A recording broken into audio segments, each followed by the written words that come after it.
Have you ever noticed how it is rarely the massive tragedies that break our daily peace, but the smallest, most insignificant inconveniences? A spilled cup of coffee, a slow driver when you are running late, an unread message, a misplaced set of keys. You are having an ordinary day, maybe even a good one. Then, one tiny thing goes wrong. Suddenly, a familiar wave of intense irritation washes over you. Your jaw clenches. The heat rises in your chest. Your entire mood collapses like a fragile house of cards, ruined in a matter of seconds. And the most frustrating part, you know it is a small thing. You tell yourself that it does not matter. You know you shouldn't be this angry. Yet, the frustration consumes you anyway, leaving you feeling exhausted, guilty, and entirely out of control. But here is the truth few people want to face. What if that sudden flash of anger is not actually about the lost keys or the spilled coffee at all? What if the thing you are so desperately frustrated by is just a symptom of a much deeper, unspoken pain? If you have ever felt emotionally drained, inexplicably irritable, or completely derailed by something small, this is for you. Stay until the end, because understanding this hidden wound may change the way you experience your own mind forever. 1. The hidden exhaustion beneath the anger. Buddhist wisdom teaches us that suffering often arises not from the raw events of our lives, but from our deep, unconscious resistance to them. We walk through the world holding tightly to an image of how things are supposed to be. We crave a smooth, predictable, uninterrupted existence. When reality dares to contradict that expectation, our minds rebel. But Buddhism also reminds us of something far more profound. The intensity of your reaction is always a mirror. A sudden, overwhelming anger at a small inconvenience is rarely a response to the present moment. It is the echo of an old, unhealed exhaustion. Imagine a thick rubber band, stretched as far as it can possibly go. If you pull it tight and hold it there, day after day, week after week, it remains intact, but under immense, invisible tension. To the outside world, it looks perfectly fine. But if a single weightless snowflake lands on it, the band snaps instantly. The snowflake did not break the band, the prolonged tension did. In our modern lives, we are that stretched rubber band. Think about your own life. You carry the quiet anxieties of work. You shoulder the unspoken expectations of relationships. You absorb the silent pressure to be strong, to be productive, to never fall behind. You swallow your sadness, you push down your stress, and you pretend you are fine. And then, the internet connection drops for a few minutes, or someone bumps your shoulder in a crowded room, and you explode. You are snapping at the snowflake, ignoring the heavy tension you have been holding for years. Ask yourself, what are you actually angry at when a minor delay ruins your morning? What quiet burden have you been carrying for so long that you have forgotten its heavy weight? Next time a small inconvenience sparks a fire of irritation in your chest, try this simple practice. Pause, breathe. Do not judge the anger, and do not scold yourself for feeling it. Simply observe it. Let the feeling rise without making it your identity. Realize that this anger is not a monster to be fought. It is a weary traveler asking for rest. Because peace is not found in forcing the world to be perfectly smooth. It is found in recognizing the hidden wounds we carry and finally offering them space to breathe.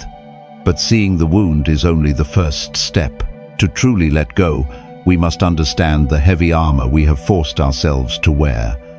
And this is where the next truth begins. 2. The illusion of the immediate trigger. What if the anger you feel is simply sorrow in disguise? Here is a hard truth to accept. Irritation is often the heavy armor we wear when we are too exhausted to admit we are hurting. When a small inconvenience derails your day, it never feels small in the moment. It feels like a profound injustice. You drop a glass, It shatters on the kitchen floor, and a dark voice in your head whispers, "Of course, nothing ever goes right for me." It feels deeply personal. We project all our unacknowledged grief, our lingering loneliness, and our quiet feelings of inadequacy onto a spilled drink or a slow line at the store. We use these tiny moments to release the pressure of a much heavier burden. Buddhism teaches us about the restless nature of the untrained mind. There is a deep, pervasive sense of dissatisfaction that often runs silently beneath our lives. It is like a cartwheel slightly off its axle, constantly grinding, creating a slow friction we try our best to ignore. We distract ourselves from the profound fears of existence, the fear of not being enough, the dread of losing control, the sorrow of unfulfilled dreams. We push these heavy truths into the shadows. We tell ourselves we are strong, we keep moving, but ignored pain does not disappear. It simply waits for a socially acceptable excuse to surface. Imagine a river flowing steadily toward the vast ocean. If a massive boulder falls into the river, the water acknowledges it instantly. It crashes against the rock, foams, alters its course, and eventually flows around it. This is how we usually handle major life tragedies. We recognize them, we allow ourselves to mourn them. But what happens when you drop 1,000 tiny pebbles into the deep water, one by one, over many years? You barely notice the disruption. Yet, slowly, silently, a heavy dam begins to form underneath. The water backs up, the pressure builds in the dark. Then, one quiet afternoon, a single dry leaf falls from a tree onto the water's surface. The delicate balance breaks, and the dam violently bursts. The leaf did not cause the flood, the unacknowledged accumulation did. Think about your own daily life. You are not truly furious about the unwashed dishes left in the sink. You are exhausted by the lingering feeling of being unsupported. You are not devastated because you missed your train. You are weeping because you feel like you are always falling behind in life. And missing the train is just the final, unbearable proof. The small inconvenience is merely a mirror reflecting your hidden wound. Ask yourself, when was the last time you allowed yourself to feel deeply tired without feeling guilty? What is the unspoken grief you are hiding behind your daily irritation? Is this sudden wave of anger truly about the present moment, or is it a cry for help from a part of you that is worn out? The next time frustration boils over and your chest tightens, try something different. Stop. Drop the story about what went wrong. Do not look at the broken glass, the traffic, or the unanswered message. Look inward. Let the feeling rise. Ask your anger gently, what are you trying to protect? Listen to the silence that follows. Because beneath every sudden reaction is a quiet vulnerability waiting to be understood. Peace begins not by fixing the broken things around you, but by turning toward your own hidden pain with compassion. But even when we start to see this truth, we still try to manage it by carrying the weight alone. And this brings us to the heavy accumulation of unspoken pain. Why do we insist on carrying yesterday's pain into tomorrow's peace? Here is a quiet tragedy most of us live through without realizing it. We are exhausted, not because of what we are doing today, but because of what we refuse to put down from yesterday. We move through life collecting unspoken resentments, swallowed tears, and silent disappointments. We think being strong means enduring all of it without complaint. We pack our frustrations away and keep walking, smiling at the world while our shoulders ache. But the weight does not vanish simply because you refuse to look at it. Buddhist wisdom teaches us that one of the greatest sources of human suffering is our relentless attachment. We do not just attach ourselves to the things we love, we attach ourselves to our grievances, our regrets, and our unhealed wounds. We cling to the things that hurt us, replaying old conversations and holding on to past unfairness.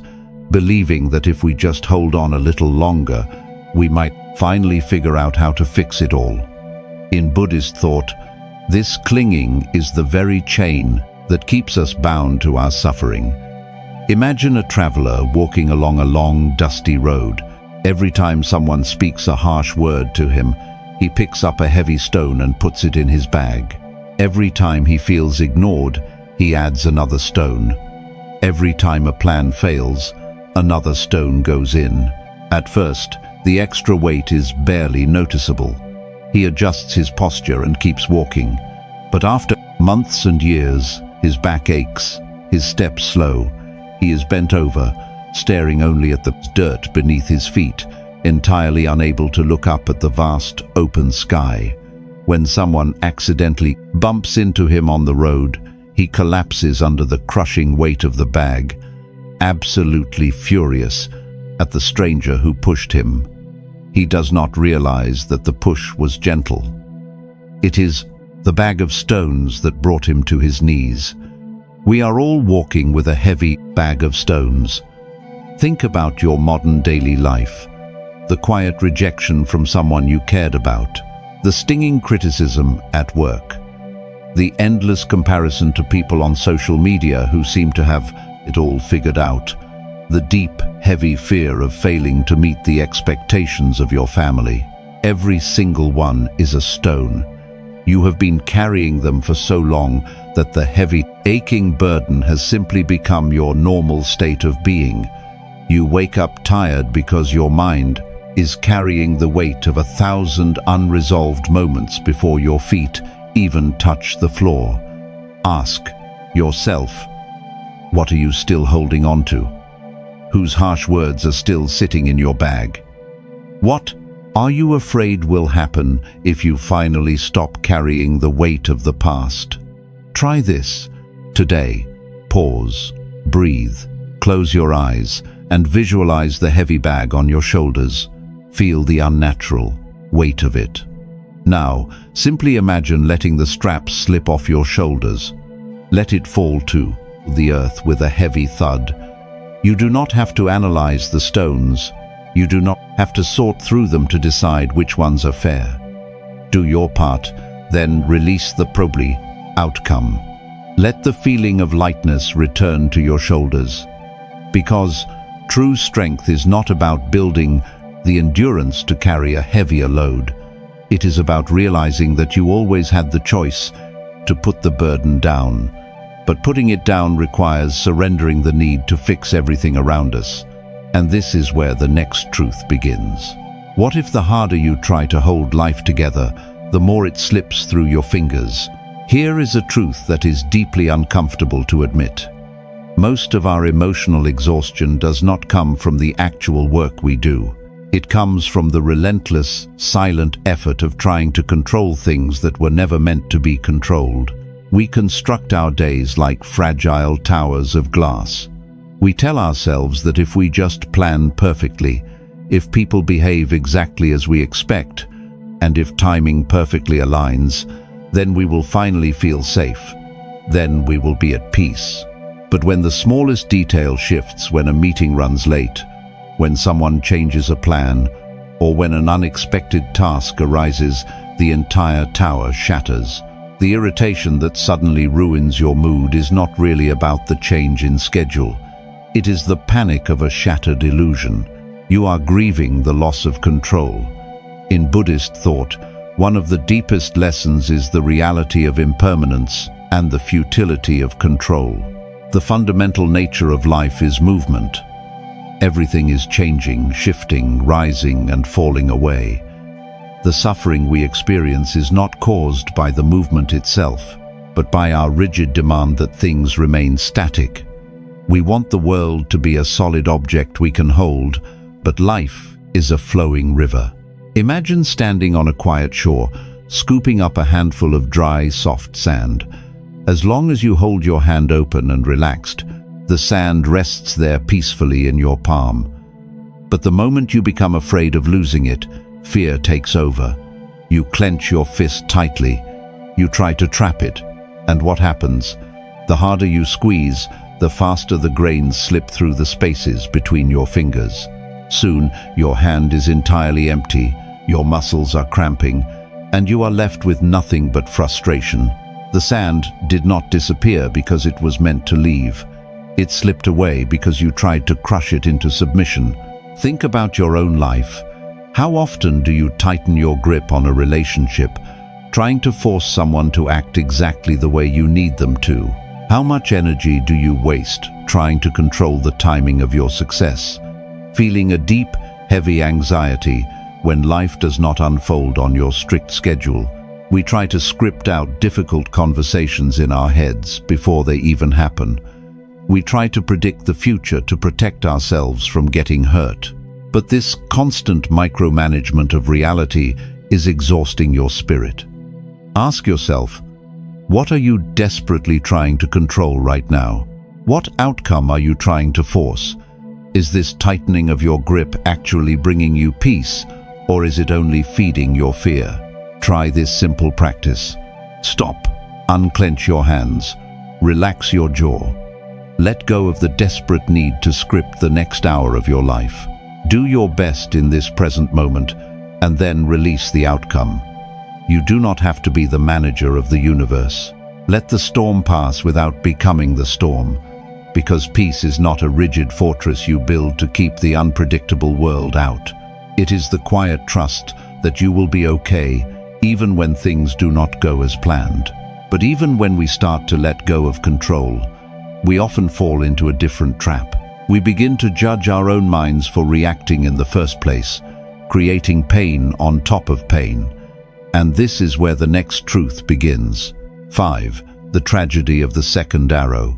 What if the initial pain of a ruined moment is only a fraction of your suffering, and you are the one creating the rest? Here is the truth few people want to face. When a small inconvenience ruins your mood, the event itself is rarely what destroys you. It is the story you tell yourself immediately afterward. You drop a plate, or you make a mistake at work, and the sudden flash of frustration is natural. But then, a harsh voice in your mind takes over. You tell yourself you are clumsy. You scold yourself for being so easily triggered. You feel guilty for losing your temper. You pile shame on top of the anger, and suddenly, a 5-second mistake ruins an entire day. In Buddhist thought, this is one of the most powerful teachings on human suffering. It is known as the parable of the second arrow. Buddhism teaches us that in life, pain is inevitable. The world will inevitably fire the first arrow at you. You will experience unexpected delays, harsh words from others, sickness, and sudden losses. You cannot dodge the first arrow. But the Buddha observed that when we are struck by the first arrow of pain, we almost always react by firing a second arrow into our own hearts. The second arrow is our resistance, our self-judgment, and our anger at the fact that we are hurting. The first arrow is the inconvenience. The second arrow is the story that life is always unfair to you. Imagine a boat moving through rough, dark water. A sudden storm rolls in, and heavy waves crash against the side of the wooden hull. The boat rocks violently. That is the first arrow. It is nature. It is unavoidable.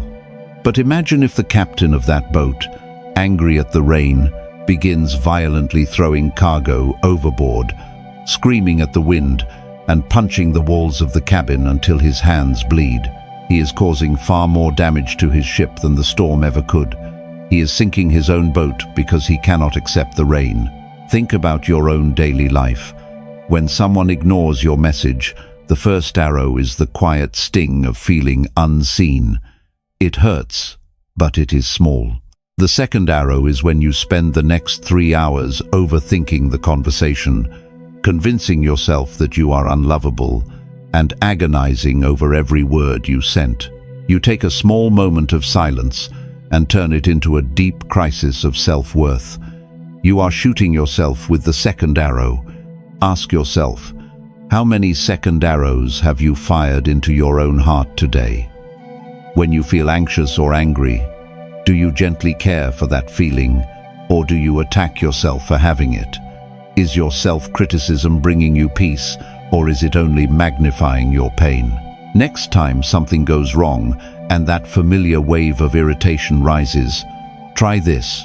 Pause, breathe, acknowledge the first arrow.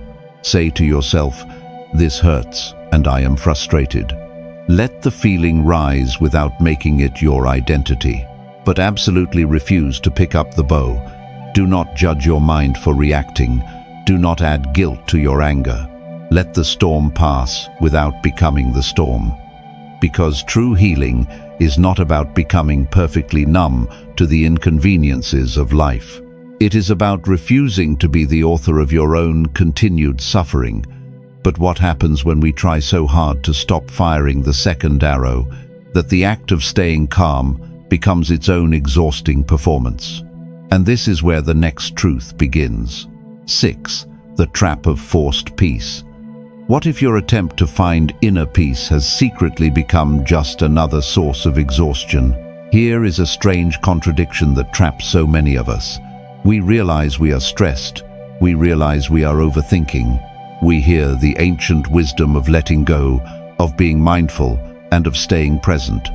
And so, we turn to these practices, looking for a refuge from our heavy lives. But because we are so conditioned to work hard, to achieve, and to manage our reality, we accidentally turn peace into just another task on our endless to-do list.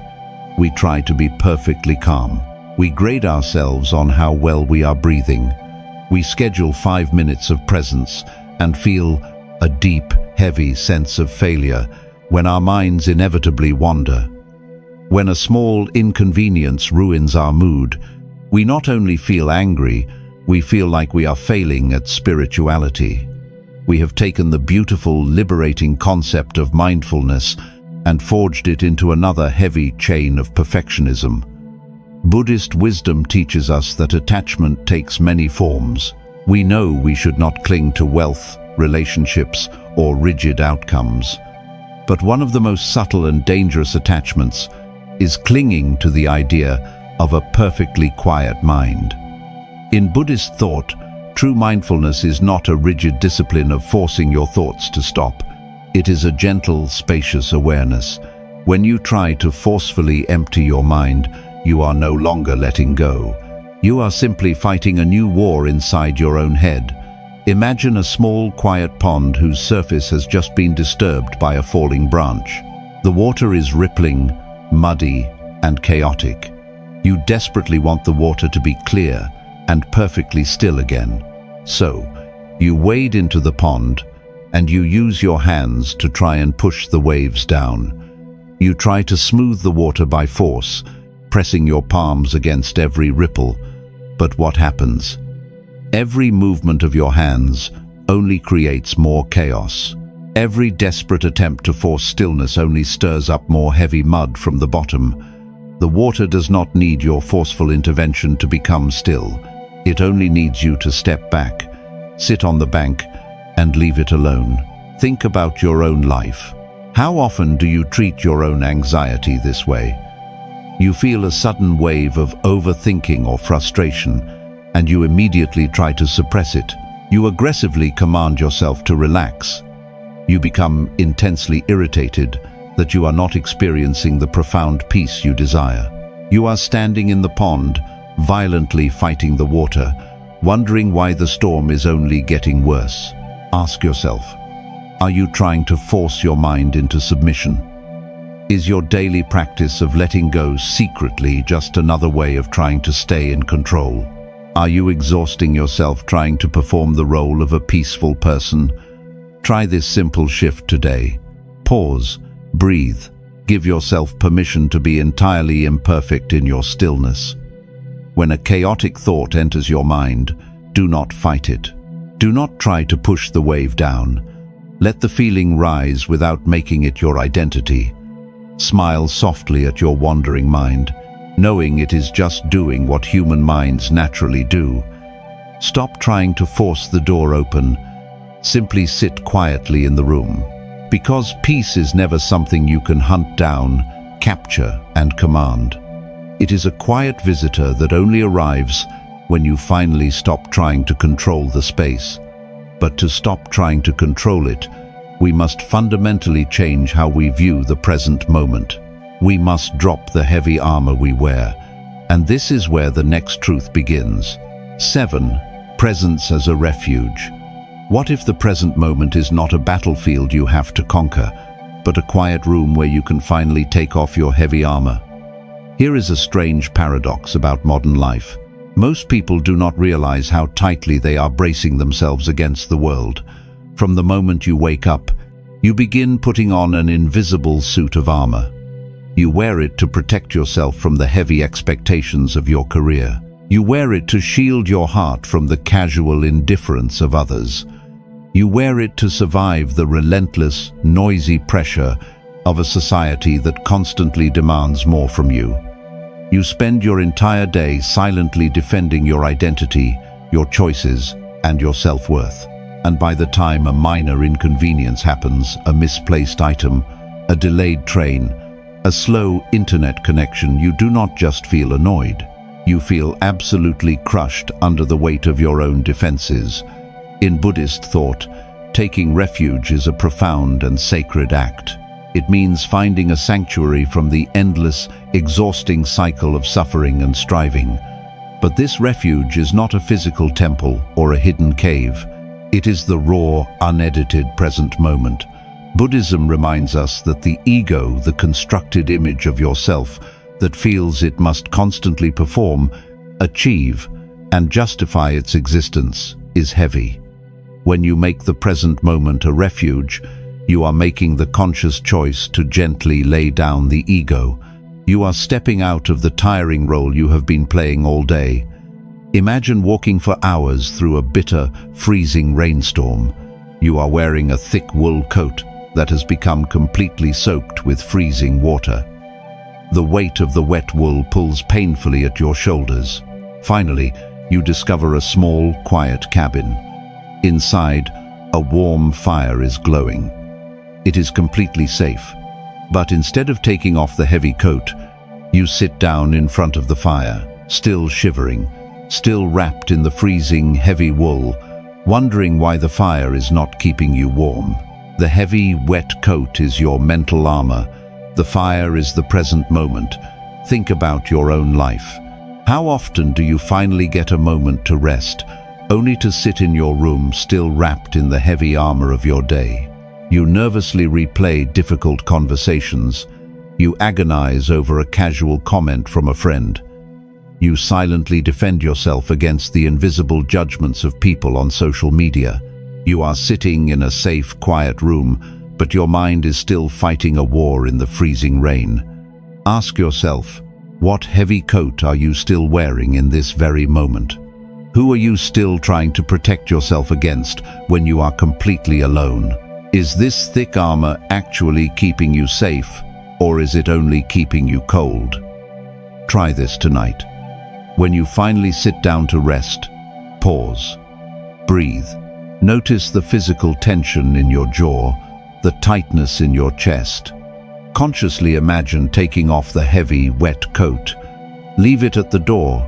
You do not need to defend your worth right now. You do not have to perform.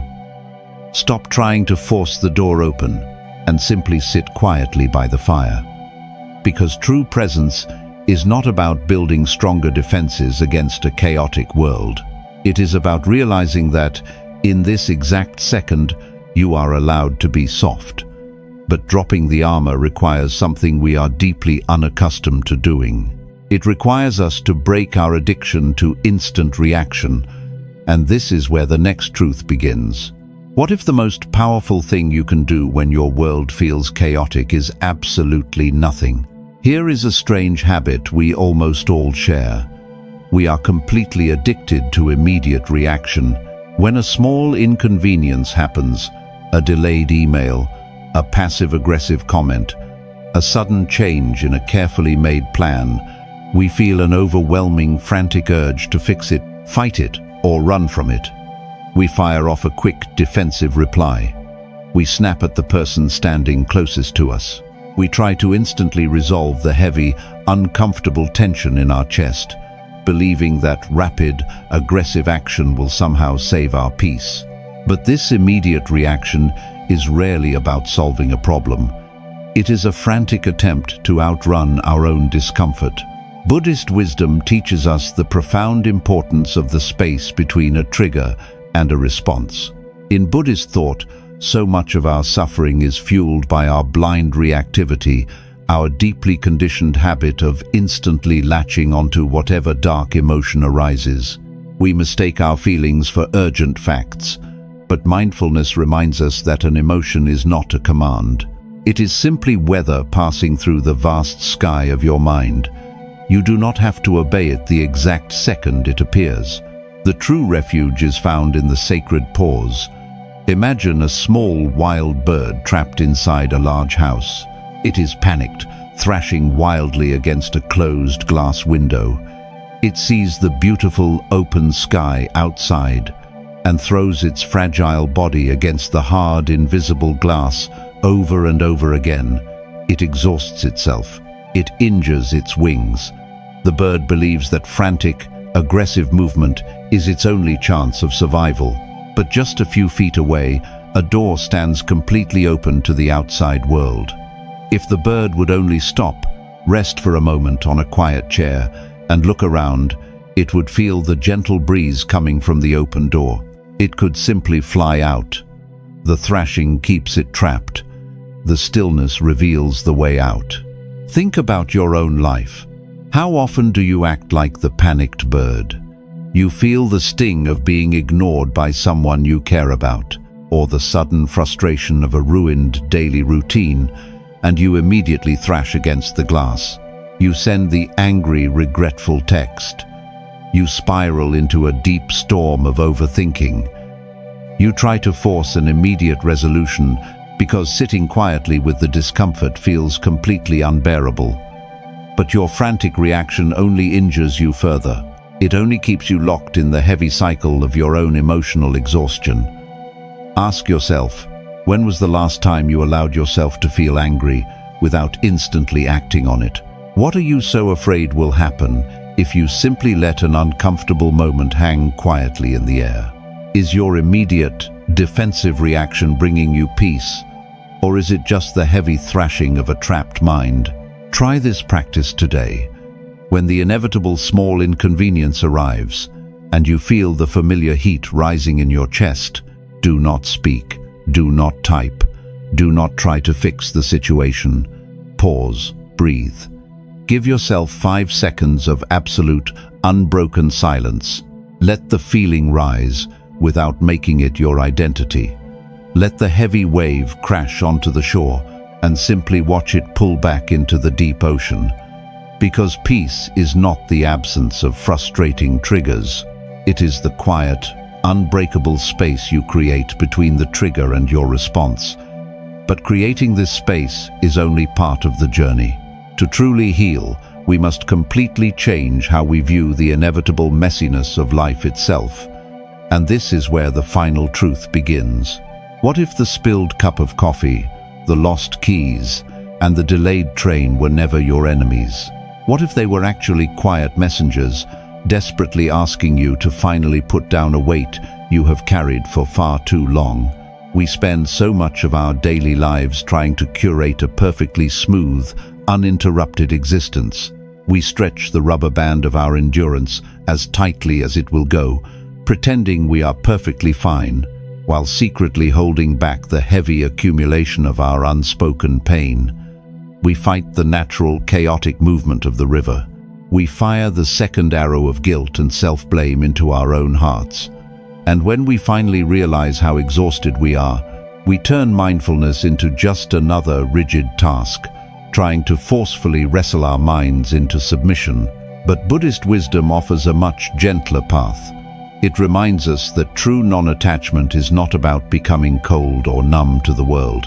It is about deeply trusting that you are strong enough to let life be exactly as messy, unpredictable, and imperfect as it truly is.